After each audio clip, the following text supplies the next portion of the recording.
Eu terminei um atendimento aqui, eu percebi que eu nunca contei pra vocês como foi a jornada que me levou a ser terapeuta. É uma história muito engraçada que sempre que eu conto as pessoas tiram reflexões, as pessoas riem muito, as pessoas se emocionam e eu decidi pela primeira vez contar aqui aberto, né, pra um monte de gente, porque eu tinha contado pra poucos amigos. Vou começar pelo primeiro contato que eu tive com o Theta Healing. Porque o Theta Healing pra mim ele foi um ponto de virada, sabe? E atentem pra uma coisa, na minha primeira sessão de Theta Healing eu era bem religiosa, mas tipo bem religiosa mesmo, daquela que acha que tudo é coisa do demônio. E uma amiga minha chega pra mim e diz assim, nossa, eu tô fazendo uma terapia muito diferente, mas é uma terapia que tem me trazido resultados maravilhosos.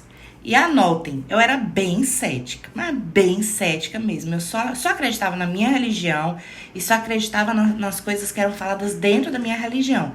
E esse é um ponto que depois a gente conversa mais, tá? Mas anotem isso, eu era muito cética. Bem cética, né, gente? Mas perguntei pra ela, tá, me conta um pouquinho mais. Aí ela fala assim pra mim, parece uma terapia de gente doida, mas eu juro que é bom. Eu acho que eu passei uns 10 minutos paralisada, assim, tentando saber o que é que aquela pessoa queria da vida, me falando uma coisa dessa. Tá, né? Fala mais um pouco. Ela falou, nossa, é uma terapia que conversa com o seu inconsciente. Você não precisa falar nada, quem responde é seu corpo indo pra frente e pra trás. Eu não sabia se essa mulher tá endemoniada ou se ela tinha ficado doida. Mas eu continuei, né? Tá, fala. Começou a falar os benefícios, como aquilo tinha mudado a vida dela. E realmente, como é uma pessoa que eu convivo bastante, dava pra perceber no dia a dia a mudança dela. Então aquilo ali me deixou um pouquinho curiosa, sabe, minha gente?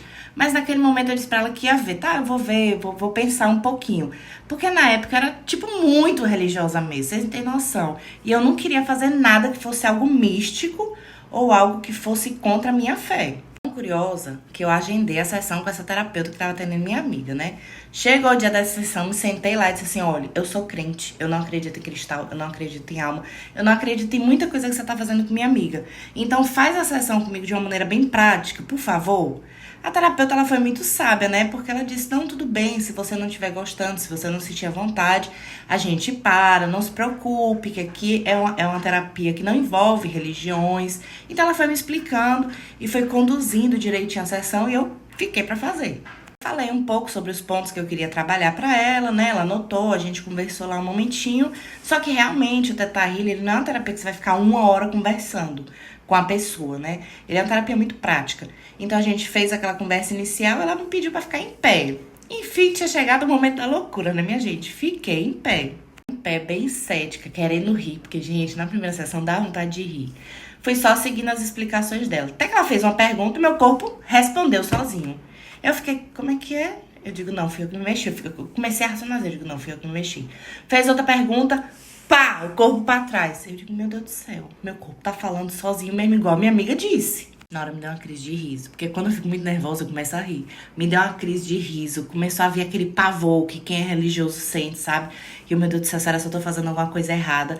E aí, neste momento de crise interna, a terapeuta percebeu que o meu corpo ele não estava respondendo conforme normalmente se responde, né? Porque normalmente vai para frente o corpo e não vai para trás. O meu corpo ele estava respondendo ao contrário. Você já parou para pensar uma coisa dessa? Meu corpo estava respondendo ao contrário, minha mente me sabotando. O terapeuta dizendo, eu nunca peguei uma cliente, eu nunca peguei a cliente que respondesse ao contrário. Vamos seguir a sessão, você respondendo assim, não tem problema. Eu disse, não, peraí só um pouquinho, deixa eu só fazer aqui uma oração. Fechei bem meu olho e comecei a dizer assim, meu Deus, o Senhor sabe que eu tô aqui pra melhorar, o Senhor sabe que eu tenho coisa, ela vai melhorar. Então, se isso aqui não for uma coisa do demônio, por favor, deixa meu corpo responder direito pra ver se eu consigo os benefícios que minha amiga disse que eu podia conseguir, né? Aí fiz lá minha oração bem quietinha, cheguei pra terapeuta e falei, pronto, bora fazer agora. Pois ela fez a pergunta de novo e o corpo, começou a responder direito. E aí eu fiz a minha primeira sessão de Theta Healing. Na mesma semana, eu percebi mudança no meu comportamento e mudança no meu dia a dia. E aquilo ali me acendeu a luz, sabe? Vou estudar mais um pouco. Aí eu comecei a estudar mais sobre crença, sobre comportamento humano. E pra mim foi legal porque eu já tinha uma base anterior, que era da minha certificação de analista comportamental. Então eu continuei estudando, pra mim foi fácil de entender. E eu disse assim, gente, tá aqui uma terapia boa. Porque em poucas semanas eu tive resultados que eu não tive em anos de análise. Eu fui continuando, já não estava mais tão cética, né? E E fui limpando crença, fui limpando crença. Eu só não esperava que nessa limpeza de crenças, nessa retirada desse lixo mental, desse lixo emocional, a minha mediunidade ia voltar. Minha gente, porque quando eu era pequena, eu via, assim, muito claro. Eu ouvia, eu já fui abduzida. Então, assim, eu tinha pavor, eu morria de medo. E uma coisa que eu pedia muito a Deus era pra não ver mais, pra não sentir mais, pra não ouvir mais. E com isso, eu mesma fui reprimindo a minha mediunidade.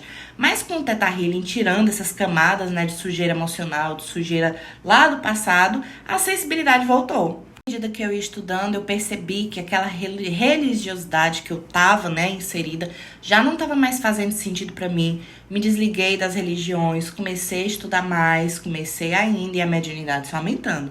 Até que chegou um momento que eu passei a ouvir dezenas de almas o dia inteiro. Gente, era 24 horas.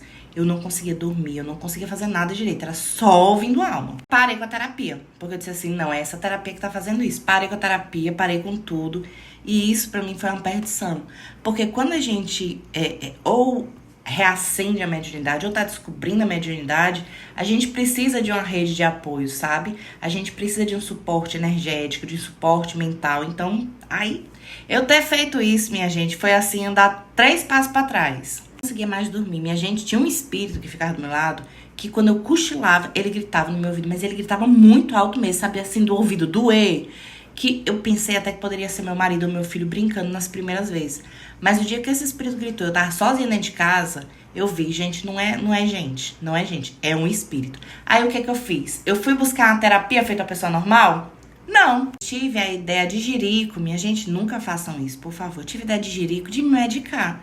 Fui numa farmácia de bairro, consegui comprar remédio tarja preta sem receita e comecei a tomar pra dormir. E assim, ao longo de uma semana, eu dormi. Não vou mentir, dormi ao longo de uma semana. Mas depois, minha gente, parece que aquilo ali, ó, triplicou de pior. Parecia que tinha 400 pessoas no meu ouvido falando e eu não conseguia descansar, eu não conseguia raciocinar, eu fiquei bem perturbada. Eu tava 3 dias sem dormir. E assim, quando você quer dormir e não consegue, é desesperador. O corpo fica muito cansado. Você não consegue mais raciocinar, você não consegue mais ter uma ideia lógica, sabe? Eu tava desesperada. Aí um dia, já tava amanhecendo o dia, eu sem dormir mais uma vez, tive a brilhante ideia de jirico de tomar uma caixa de remédio. De tomar uma caixa de remédio tarja preta. Eu disse assim, eu vou dormir. E tomei o remédio. O remédio já tava perguntando se aquilo ali não era de repente uma loucura, né? Eu já tava assim, sem clareza de pensamento nenhum, consegui cochilar. Quando eu consegui cochilar, eu ouvi um homem falando assim, tira uma foto sua. E aí eu fui questionar, porque eu disse assim, ai nossa, que coisa ridícula tirar uma foto de gente dormindo. Quando eu fui questionar, eu percebi que eu não tava 100% dentro do meu corpo. Eu tava meio fora do corpo com esse cara mandando eu tirar a foto. E quando eu percebi que eu tava fora do corpo, eu disse assim, eu vou tirar a foto. Estiquei a mão, peguei o telefone, bati uma foto, parecia um zumbi. Não tava 100% dentro do corpo ainda, era como se tivesse metade lá, metade cá, não sei explicar direito. Parecia um zumbi. Tirei a foto, bum, apaguei. Um tempinho depois, quando eu acordei, continuava as dezenas de vozes, aquele homem gritando. Ai, o homem que gritava, o homem gritando. E aí eu escutei aquele homem de novo. Olha o seu celular. Eu não lembrava, né, que tinha tirado a foto. E ele falou assim, olha o seu celular. Isso eu me lembrei da imagem, né? Eu pegando o celular como zumbi, tirando a foto, eu peguei o celular, como ele tinha mandado, e eu desbloqueei. Quando eu desbloqueei, minha gente, tinha uma foto. Eu vou procurar pra botar aqui nesse stories. Uma foto, eu olhei e disse assim, eu morri. Eu olhei a foto, eu sem um pingo de sangue no rosto, a boca aberta, os olhos esbugalhados, um para um lado, um pro outro. Eu olhei pra esse homem e disse assim, o que é isso? Aí ele olhou pra mim, você morreu. Foi o maior sufoco que eu passei na espiritualidade. Porque eu ficava assim, minha gente, eu morri, tô vagando? Como é que eu sei se eu tô morta ou se eu tô doida? O que é que eu posso fazer agora? Eu simplesmente entrei no modo racional pra tentar fazer alguma coisa e esqueci daquele homem. E fiquei lá pensando, como é que eu sei, minha gente? Se eu tô doida ou se eu tô morta? Se eu tô vagando, como é que eu faço? Eu fiquei lá naquele desespero, né? Porque eu não queria ficar presa aqui na terra morta. Não queria. Isso, minha gente, com aquelas dezenas de alma falando. Bada, bada, bada, o homem de vez em quando gritava e eu pensando, eu tô doida, eu tô morta. Aí eu tive ideia brilhante. Eu disse assim, eu vou na portaria. Porque se o porteiro falar comigo, se o porteiro me responder e me ver, é porque eu tô viva. Lá vai eu, linda e plena, pra portaria. Aí cheguei pro porteiro, bom dia, falando de tal. Tem alguma encomenda aí pra mim? Ele, não, dona Carol, não tem não. Tá bom, muito obrigada. Virei as costas, tava voltando pra casa dele. Tô viva, tô viva. Tava pensando que eu tava viva, era só um surto de loucura, ia marcar um psiquiatra e ia melhorar. Minha gente, o homem que tinha falado que eu tava morta, que hoje eu sei que aumentou, tava atrás de mim me acompanhando muito pleno e sereno. E eu lá no meu desespero, eu poderia ter virado pra ele e perguntado? Poderia, mas eu tava desesperada. Até que veio outro homem falar assim pra mim, e se o porteiro for médium, hein? Eu disse assim, realmente. Se ele for médium, ele vai me ver, ele vai me ouvir, eu posso estar morta. E ele falou comigo, é óbvio, ele é médium. Já voltei de novo àquela situação. Se eu não sabia se eu estava viva ou se eu estava morta. Se eu estava vagando ou se eu estava doida. Voltei de novo à estaca zero. Um fato interessante aqui é que depois eu fui saber, né, fui descobrir que esse homem que me fez essa pergunta era de um grupo de obsessores que realmente estava trabalhando na minha mente ou para me deixar doida ou pra me induzir a me matar, né? A me... É porque a gente não pode falar essa palavra aqui, mas o autoextermínio. Eu chego em casa já assim, meu Deus, tô viva, eu tô morta. Sem saber pra onde é que eu ia, eu peguei e entrei naquele modo novamente. Eu digo, se você tá viva ou se você tá morta, não importa. Você tem que resolver isso aqui. Então, bora deixar de desespero, bora raciocinar e bora ver o que tá acontecendo. Aí eu tive outra ideia. Eu vou ligar pra minha amiga, porque a alma não consegue usar o telefone. A minha amiga é médium, minha gente. E aí eu tinha que descobrir se não era mediunidade ou se a pessoa tinha entendido mesmo, né? Liguei. Quando eu liguei, eu perguntei pra ela, você tá me ouvindo? Ela disse, tô lhe ouvindo, pode falar. Aí eu, tá, mas você tá me ouvindo mesmo? A minha voz saindo do buraco do seu telefone aqui no seu corpo encarnado? Ou você tá me ouvindo com a sua mediunidade? Eu preciso saber disso, é um fato importante. Aí sabe aquele silêncio assim? E eu só ouvi ela perguntando assim, Carol, você tá bem? Pra ela, mulher, eu não sei se eu tô bem, mas eu vou te mandar uma foto no WhatsApp e aí tu me diz o que é que tu percebe, tá bom? Mandei a foto pelo WhatsApp, minha gente, eu acho que a foto bateu lá, ela ligou de novo e falou, Carol, você tá morta. Ô, minha gente, voltei de novo a estaca zero.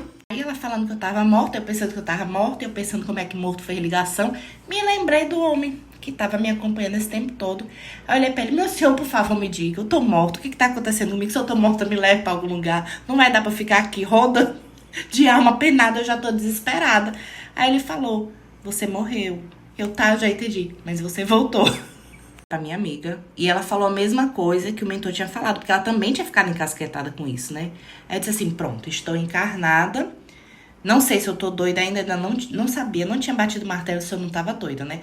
Sei que eu tô encarnada, tenho que me tratar, porque com essas vozes aqui não vai dar pra ficar. Eu pensava que eu tava esquizofrênica. Fui no psiquiatra, não tinha nada. Só que ao mesmo tempo que não tinha nada, tudo piorava. Minha gente, assim, se eu ouvia dezenas, começou a ser centenas de vozes, ia piorando. Eu começava a ver, eu sentia toque físico de noite dormindo, eu comecei a falar dormindo, até perturbação noturna. E aí foi que começaram os pensamentos de autoextermínio, vieram com muita força, mas era assim, eu sentia uma corda ao redor do meu pescoço todo santo dia, a corda ia apertando, e a corda ia apertando. E aquilo foi me dando desespero. Até que eu disse assim, gente, eu não vou ficar aqui na minha casa não, porque se eu não acabar comigo, é capaz de eu acabar com alguém. Eu tô doida, eu não tô normal. Tem um monte de coisa no carro. Fui-me embora pra Fortaleza, comecei a morar em Pousada. Pra vocês terem ideia, eu passei uns 50 dias em Fortaleza, sem ninguém da minha família saber, nem meu marido não sabia onde eu tava. Só essa minha amiga sabia onde eu tava, porque eu tinha que falar pra alguém, né? Porque vai que acontecesse alguma coisa, pelo menos o corpo alguém tinha que achar pra enterrar. Eu tava em um desequilíbrio tão grande que, tipo, eu não conseguia passar mais de 4 dias na mesma pousada. Eu ficava indo de uma pousada pra outra, como se tivesse alguém atrás de mim. E eu já tinha um laudo que eu não tava doida, entendeu? Eu já tinha laudo mesmo. Então eu descobri que era espiritual. E aí eu tinha que lidar com alma, que naquela época eu tinha um verdadeiro pavor de alma. Essa minha amiga chegou e disse assim, Carol, comece a estudar Hélio Couto, você vai entender mais sobre física quântica, você vai entender mais sobre isso que tá acontecendo com você, sobre a sua mediunidade. Então comece a assistir. Gente, eu só tinha loucura pra me acompanhar. entendeu? Sozinha nas pousadas, porque eu não permitia nem que ela viesse me visitar, eu não queria ver ninguém, de verdade, eu tinha medo de fazer mal pra alguma outra pessoa, de tanta perturbação que eu tava passando. Comecei a estudar Hélio Couto. Só que como eu não tinha nada pra fazer, eu estudava, tipo assim, 3, 4 aulas por dia. Meu dia era só Hélio Couto dentro da pousada. Gente, olha, a primeira parte é engraçada, mas essa parte foi difícil, porque eu tive a pior somatização que eu já vi. Assim, até de consulente meu, eu tive a pior somatização que eu já vi na minha vida. Porque eu fiquei com o corpo, assim, todo ferido, todo ferido, todo ferido. Porque as coisas que ele estava falando pra mim, aqueles novos paradigmas, eles iam de encontro ao que eu acreditava. E por eu não querer aceitar o novo, o meu corpo reagia se martirizando mesmo, se ferindo, se doendo. Olha, foi terrível. Pra ter uma ideia, até o olho da goiaba teve somatização. Eu nunca vi isso na minha vida, minha gente. Foi horrível, foi horrível. A catarse foi violenta. Até que um dia que eu cheguei, ele assim, gente, não tá dando certo.